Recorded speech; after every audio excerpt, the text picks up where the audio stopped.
So please join me in welcoming Jennifer Lowe.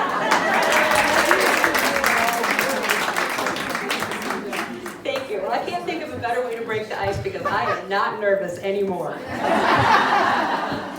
So I think the way we're going to do this is a little bit on the old school side, but I'm just going to hold the microphone up and you'll get the point I'm trying to make here. So here we go.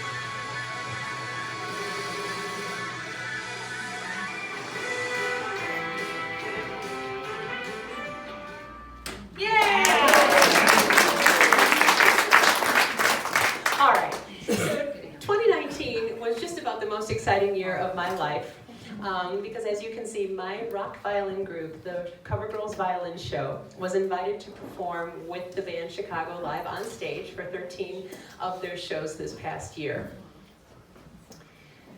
Now, in contrast to what you just saw in the video, in 2006, what I need to say is that that was obviously an incredible personal honor to get to be able to do that. But it was also a personal and professional highlight that back a little over a decade ago, I could not have even imagined for myself, because in 2006, I was defeated, I was in a depression, I was having panic attacks on stage, and I was considering changing my career altogether, thinking that I may never play the violin again. So my name is Jennifer Lowe. I do live here in Downers Grove, and my journey with the violin began when I was 4 years old, and I was also quite the baby ballerina, it seems. In fact, by the time I was 10, what I really loved to do most was to make up shows, and I would make up stories, I would make up dances. But it wasn't until I was 40 that I was actually able to imagine a way to professionally combine my violin performance, my dance and my cheerleading experience, my theatrical background with my love of classic rock and popular music. So, as a classically trained violinist, my career path was predictably full of rehearsals and concerts, church cantatas, orchestras, chamber ensembles, weddings, and recitals. And for fun, I played in a couple of wedding bands here in Chicago where we got to have some fun with the music. We got to play some of those great iconic rock string parts from the Sinatra book or the Beatles book or Motown, things like that. So in 2005, my wedding band leader approached me with a question. You see, he was off taking a business development workshop of his own in order to grow his own music business. And with that, there is a theory that an individual can build a business up to, let's say, $1 million mark on their own with a considerable amount of talent, goodwill, and hard work. But if you want to move your business past that threshold, there really needs to be a cultivating of people and of talent and ideas that are around you, and you energize those people and you use that to push you through that to that next threshold. So my band leader simply approached me at one point and said, what would your dream gig be? And I had always known, so I said to him, I want to stand on a stage, I want to wear leather pants, and I want to play Stairway to Heaven.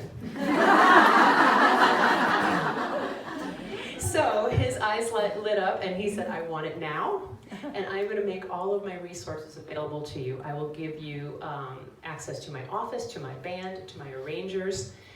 So I went ahead with that and started making a set list of all the songs that I ever wanted to play. I actually even made all the other violinists in the section go out and buy leather pants and rock tops. And then I imagined how all this was going to work together with the movement. So we began performing choreographed dinner shows for these weddings out on the dance floor with the rhythm section for this band. And the resulting product was actually such a hit that before too long, some of his clients were saying, how do we book the violins without the band? So for me, it was thrilling because, having struggled for a while with really all these divergent interests, and having found a way, really, in essence, to combine them all, I really felt like I had found my home in this group. So meanwhile, my band leader was off to another business development workshop, and this time the lesson was, once you have energized your business, once you have tapped the potential of the people around you and created new ideas, new exciting products, then you need to own them. So in 2006, I was given a contract that I was required to sign that would, in essence, sign over the intellectual property rights of my idea, my dream, to my band leader. So I was stunned at first, but then when I realized that he wasn't kidding, I was crushed.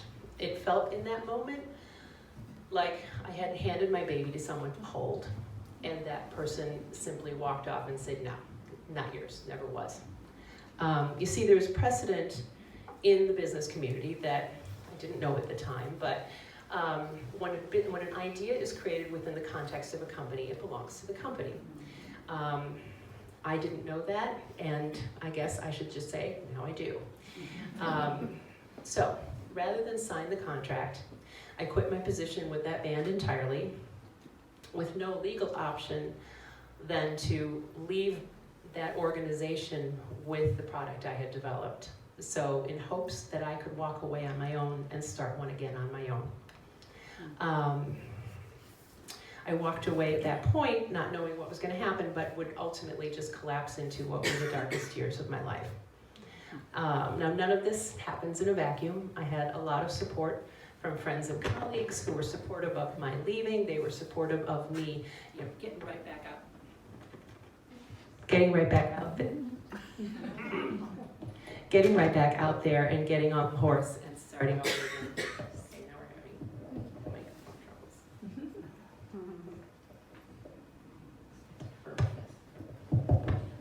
Maybe I'll just stand still like that. Okay.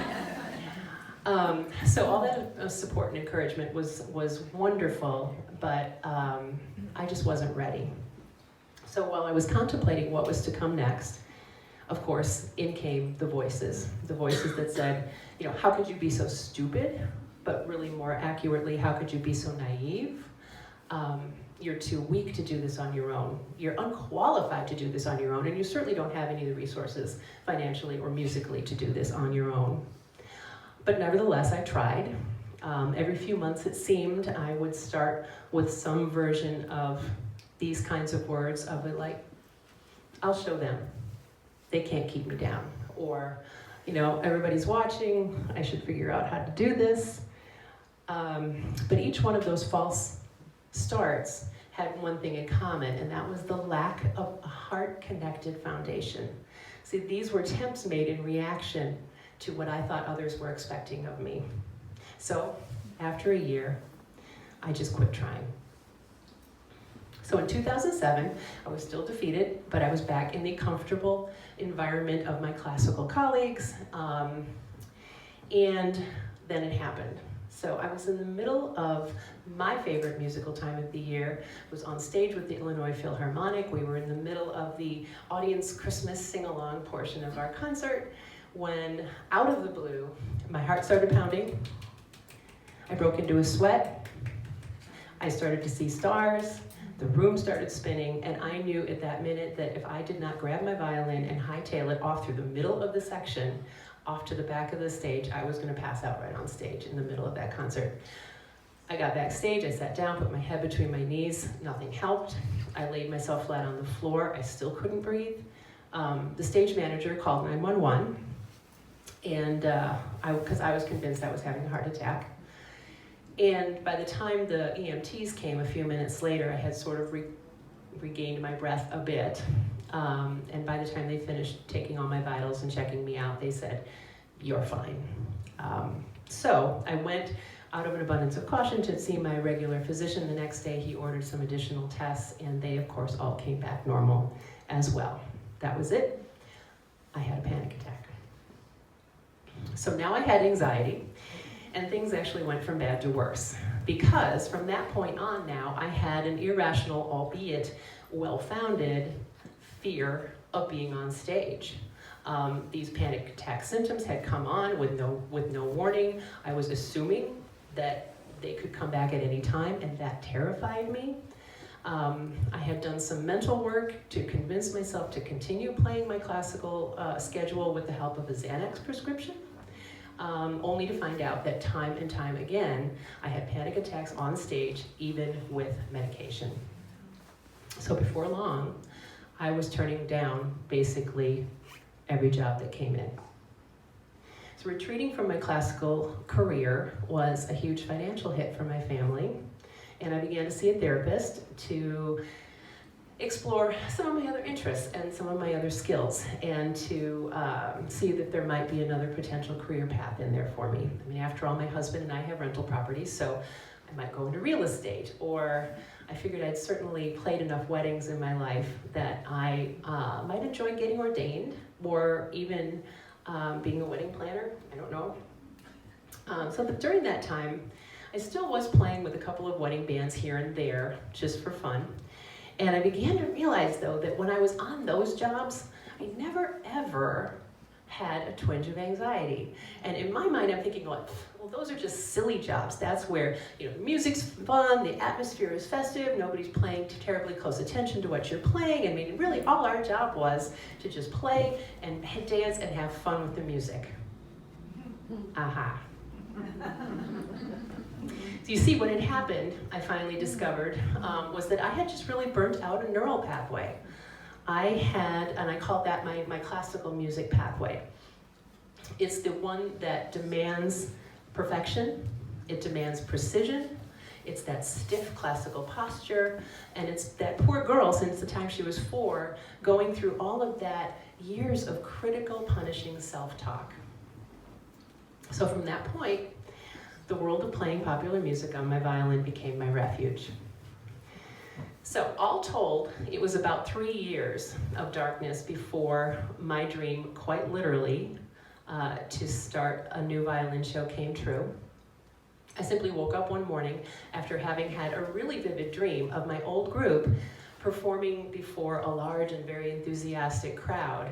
And that sense of urgency that it created when I woke up didn't leave, though, after I woke up. In fact, I woke up with the name right there on my tongue. We were going to be the Cover Girls. And it was going to be a perfectly joyful expression of all the things that I loved. It was going to be my favorite music, my favorite dance moves, my favorite people, and my favorite color. So when people ask me what shifted in all that time, I have to be honest, I'm not really sure. But what I do know is that timing is, in fact, everything. I learned that when the timing is right, grace and magic can happen, and that inspiration comes sometimes when we've all but let go of the outcome. So as I'm relating this to tonight's theme of trusting the universe, for me, all that really meant was not giving up the dream, even if it appeared to not be moving forward, even if it appeared to be taking too long, even though I was embarrassed that it appeared as if I couldn't actually do this on my own. And I also learned that when the timing is right, the universe will give you exactly what you need. In my case, it was a perfectly timed phone call. It was from a colleague who had been one of my big supporters when I struck out on my own. And he had a lead on a potential job for my as yet unformed group. And as Leonard Bernstein once said, to achieve great things, 2 things are needed: a plan and not quite enough time. So I booked the date for us with just under 4 months to prepare, and then afterwards set up to find the right players to join me. So living in a big, beautiful city like Chicago, I'm blessed to know many talented people. So as I was trying to imagine the women who would come with me, there were 4 that actually appeared to me in my mind's eye with a sort of magical, sparkly fairy dust around them. And these women, incidentally, are still with me after 10 years. One of them is hiding in the back corner now.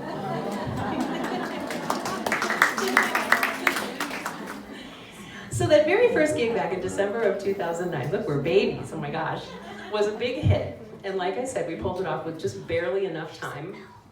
Fortunately, I did have business cards printed because after our show, there was a little gaggle of women who followed us back to our dressing room who wanted to book us for their events, and I was thrilled. So the good friend who took that picture of us that night said, he goes, "Do you have a website?"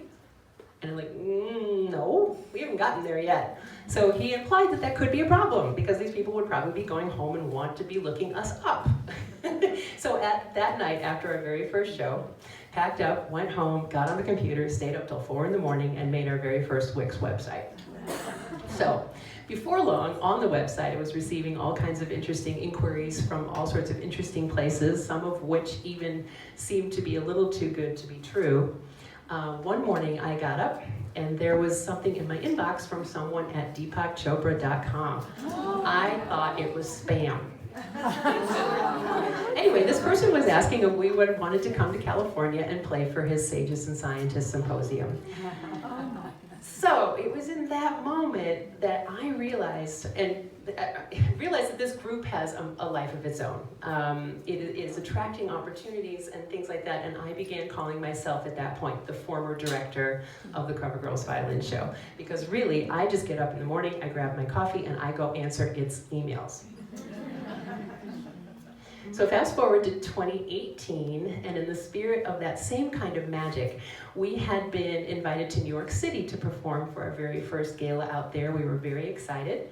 And after our show, there was a gentleman who tapped me on the shoulder and he said, there's a man at table 8 who'd like to talk to you. He's the manager of the band Chicago. So from that night, we began a relationship with the band, and that ultimately ended up in us being invited to tour and perform with them on 13 of their shows last year in 2019. And in the process of working with them, we also learned that the Cover Girls are the very first women to have ever shared their stage in the 53 years of their life.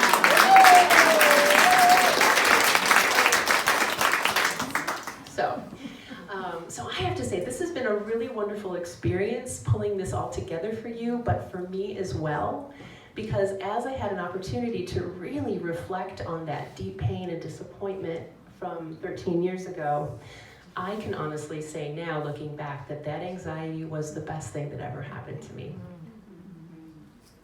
And incidentally, I had the thrill of performing on some stages this past year for many thousands of people. And I imagine there might be a few of you out there that are wondering, so, how was it? So my heartfelt answer is no panic, just joy. So I'm going to finish, thank you, yes. I want to finish this evening by playing something for you, and I'm going to need your help. So I'm going to get this and you pull that.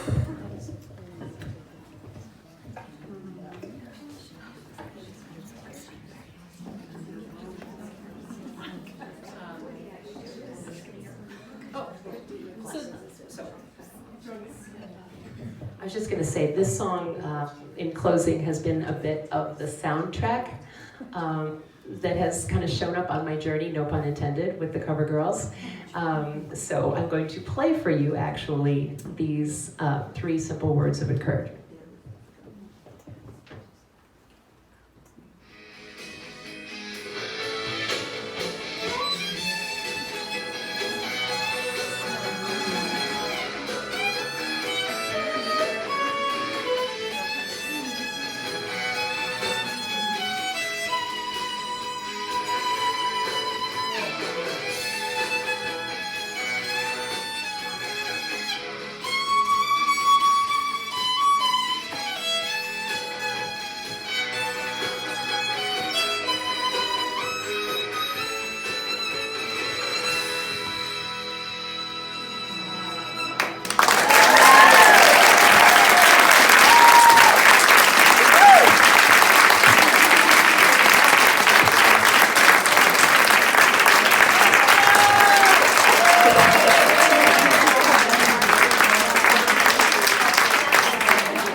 Is one of the other women's name Annie?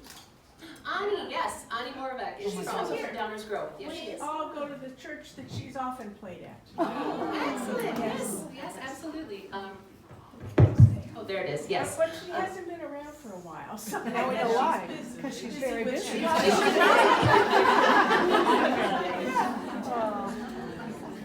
Anybody else? Yes, Kristen. I saw your show at Ravinia with Chicago. Amazing. It really, when you all came out on stage, everybody kind of woke up and like it was great. And Chicago was great. I mean, the trumpet or the trombone player, Yeah, Jimmy. he it was a great show. But you ladies made the show. It was really fantastic. You drew everybody else.